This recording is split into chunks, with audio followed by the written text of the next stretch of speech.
If you're someone who regularly loses your personal training clients in your first 3 months, then you don't have a client attraction problem, you have a client retention problem. It's always going to be tough for you to fill your diary because you lose your clients faster than you can bring new ones in. In this video, I'm going to be giving you 5 strategies and characteristics that fully booked personal trainers use to retain their clients longer term. Not by tricking them or giving them a harder sell or anything like that, just by simply giving them a better, more well-rounded service. If you're new here, my name is Alexander Lyon. I've been a personal trainer in London for the last 10 years now. I'm currently making around £90,000 a year, working 3 days per week, and I help personal trainers to make more money and also make more impact with their clients. So if that sounds good to you, then please hit the subscribe button, hit that little bell, and let's get into it. The first one, be organized.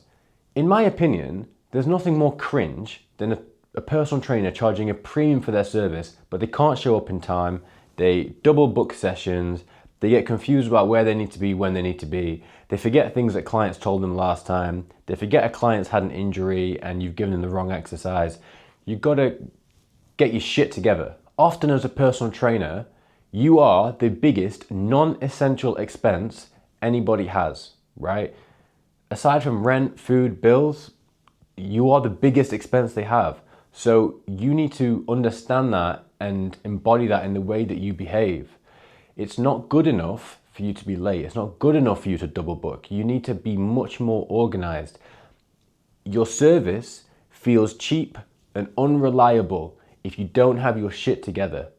If you're just running around, being a bit scatty, forgetting things all the time, it's cool, you know, when you're a teenager, but you're a grown up now, right? You're a grown up and no one likes it. If I'm paying you and you're not organized, or if you forgot something I said last time that was important, or you're just late, or you double booked me with someone else, or you're changing the times of sessions last minute, I don't like it and I'm looking for either a replacement or to fire you at the next opportunity. That's the reality.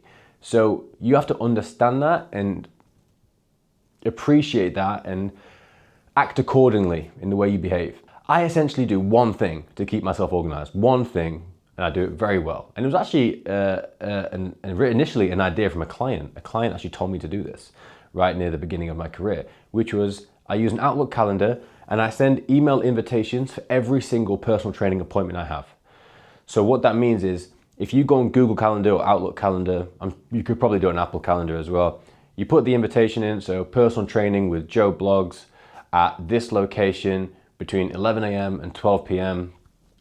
I send that invitation off to joebloggs@hotmail.com. They now have that in their calendar. Whether they sync it or not is irrelevant because you now have a paper trail as well. This also means that there's never any disputes about times for sessions. They have everything in their calendar that they need. And visually, you can look at your calendar and you can see, are there any double bookings? No. Have I got any clashes? No. Have I got 2 back-to-back sessions, but I'm in different locations for each and I need to have a gap so I can get there? No. So it's all clean, right? That way you can't make mistakes. The only way you can make mistakes is if you don't stay on top of your calendar. The second one is listen to them. Now, I would argue that the vast majority of personal training clients are feeling vulnerable, feeling insecure, nervous in that environment, likely intimidated. With all that being said, if you felt that way, how would you want somebody to treat you? Personally, I would want someone to really listen to what I'm saying, really listen.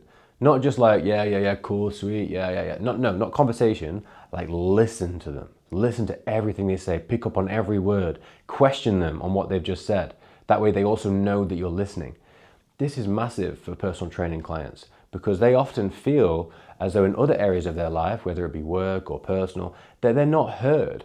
And because they don't feel heard, they feel unseen and small and invisible. And them going to the gym is their way of trying to make themselves big and strong and build some confidence within themselves. You need to facilitate that and be a catalyst for that, not work against that by not listening to them.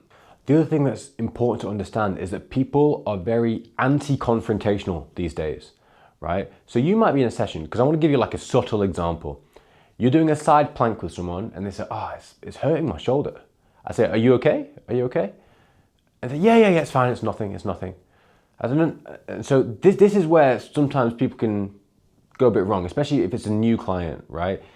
Just stop them. Stop, Joe. Joe, stop there. What is going on with your shoulder? I need to know what's going on with your shoulder. First of all, that might seem almost like disruptive to the session because they were just trying to get on with it. However, I would argue that they now know that I care. It could be nothing, right? They could have just had their elbow in the wrong position. Or maybe they have an old injury they haven't told you about and it's bothering them and this is going to make it worse, but they don't want to have a confrontation and tell you to change the exercise because they feel bad or they feel nervous about that. So instead they just crack on. Then they go home, their shoulder gets swollen, and then they say, I can't train for the next few weeks, so maybe let's just stop it here because I've injured my shoulder. That would be an example, an extreme example, to be fair, of them not feeling seen, not feeling heard, right? So to avoid that confrontation, they just gone and dealt with it themselves, and now everybody's a loser. Another great example would be with a female client when you can notice in a session that her performance isn't quite what it normally is. First question is, where are you on your menstrual cycle?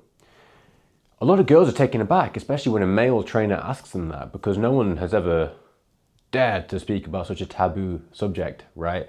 But them, even you acknowledging that that exists, right, especially as a male trainer, is a massive thing for a female client. And then she'll be open with you, typically. I've never had anyone not be open with me.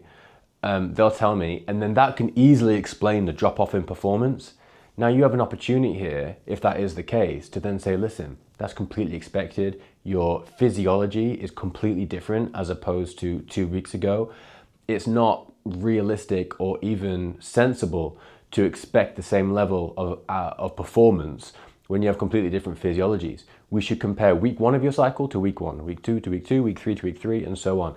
Training male clients is easier because it's more linear, but with females, it is a little bit more complicated, and try to give yourself a bit of a break before you beat yourself up.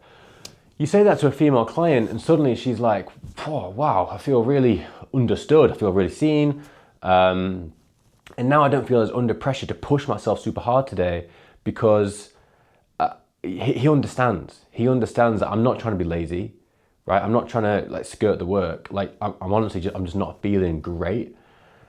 Those little things can go a long, long way to building a relationship based on trust. And that relationship based on trust typically leads to a client staying with you for a longer period of time. Number 3 is to bring good energy. Now that might seem obvious, but you have to, again, get in the mind of a client, right?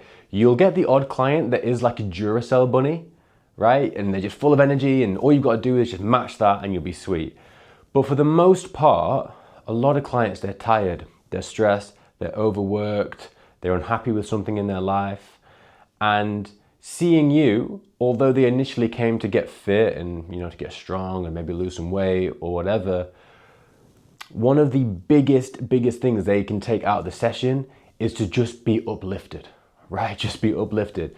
And your job is to bring good energy and try to get them in a more positive frame of mind, more positive thinking, a little bit happier. If you can make them laugh, never miss the opportunity to make them laugh if you can. Just try and get them feeling better, right? The best trainers, when their clients come into the session, they leave feeling better. They could be feeling better because they had a great workout, because they had a great laugh, they had a great conversation, they felt really understood. They can feel better for many, many different ways. It could be that you don't even work out. You just do like a foam roll session, right? But they could be feeling better. So that all comes back to the point where the better energy you can bring, the more you're going to be able to uplift them as well. And the more uplifted they are, especially after seeing you, the more they associate you and your service with good. And that is good long term if you want to keep your clients. If you're finding this content valuable, then please consider subscribing, hitting that little bell in the bottom so I can help more personal trainers to make more money and have more impact with their clients. And with that being said, let's move on to number 4. Facilitate and demonstrate progress. What I would recommend is either using personal training software like Trainerize, TrueCoach, EverFit, there's My PT Hub, there's a few of them now, right? Or using just a traditional spreadsheet, an Excel spreadsheet on your phone or your computer, whatever, but track your clients' workouts, right? If there is more of a fat loss angle for this particular client, then track their weight, their measurements, their progress pictures, right? Track their food, but track something in relation to their goal. Why? Because despite all the things that I've said in this video, the main reason they hired you was to make progress with their physical health and their fitness. You need to be able to show them that you are making progress, not trick them, actually show them that they are making progress.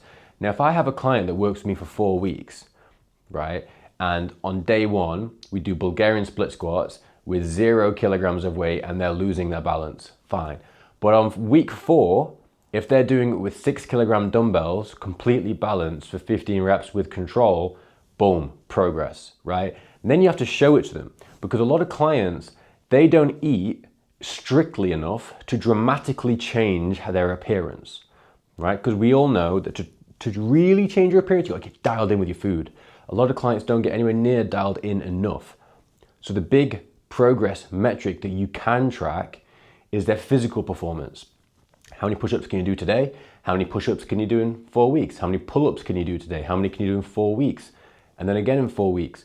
And because you have it all written down, it's hard evidence. They can't then turn around to you and say, but we're not making progress. I say we are making progress, like I'll show you the numbers right now. Right? We're definitely making progress. Also, in your sessions, continuing to encourage and speak about the progress that they're making, right? And continually discussing the progress, and also any setbacks and plateaus you may incur, which is completely natural. I have a client that I've been working with for about 6 months as of making this video now, and we hit a bit of a plateau on all these pressing movements the last couple of months. We've now just gone through it, but we were open and discussing what we can do, what we can adjust, what we can change in order to then break through and continue to get stronger. But having that conversation about progress is so important, because a lot of people, they'll pay personal trainers a lot of money 2, 3, 4, 5 months down the line. They're not really sure how much better they are.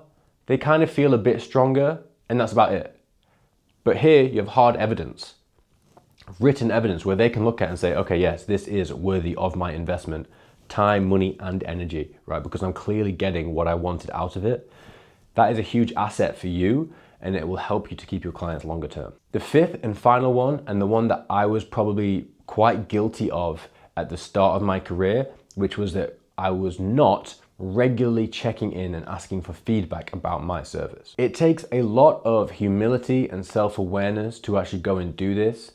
Literally ask your clients, what am I doing well? What am I not doing well? And then stand there in silence, right? It can be a bit humbling at times, and if you're anything like me, you have a tendency to be a little bit defensive, right? So you have to be very open and relaxed. But the reason why this is important is because if you are working with a client for a period of months, let's say, you have that initial consultation, you're both on the same page, you both know what the goals are and where you're going. You're very much on the same page. As time goes by, you don't realize, but you're actually now on slightly different pages. The goals have adjusted, but you're not aware of it. And then eventually this gap starts to appear where this is what the client thinks you're working towards, this is what you think you're working towards, and because you haven't asked for feedback, there's this huge gap between where you are. This can then cause friction because the client feels unseen, unheard, and you feel confused because like, this is exactly what, I'm just holding you to what you said in your consult. But over time, things change. You need to understand that. 2 months since your consult, things could have changed a lot in their life. They may not be working towards the same thing, but they just haven't told you, because clients, but people in general, are not very good communicators, especially when it has any kind of air of confrontation involved. So regularly check in, especially if you're running the pack model, then you need to make sure 5-10 sessions in advance of a potential renewal. How are you doing? How are you getting on? How's PT going? How are you finding it? Are you getting what you wanted out of it? Is there anything that I could do better as a trainer? Is there any other areas where I can support you right now that I'm maybe not doing as much of? These are the questions that are invaluable, because you get the answers that you need to improve and tailor your service to that client, but you also get the massive and not to be overlooked advantage of they now feel seen and heard. They're the most valuable person in the room, right? It's about them. Make it about them.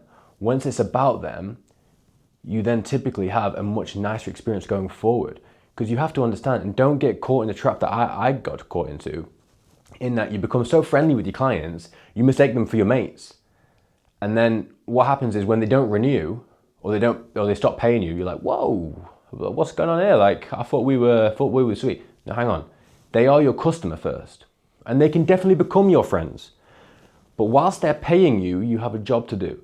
And whilst they're paying you, you have to be professional. You can also be their mate. You can do both, right? But you can't forget why they're paying you, right? You have to remember that, and you have to treat them like a customer in some aspects. And I don't mean in a cold way, I mean in the warmest way possible. How can I do more? How can I help you? How can I do my job better? I want you to have the best experience possible. I want you to think there's nobody else you'd ever rather work with because I'm just doing it so well. Personal trainers often don't value their clients highly enough, and that's why they don't get to keep their clients. And then other PTs come along and take them.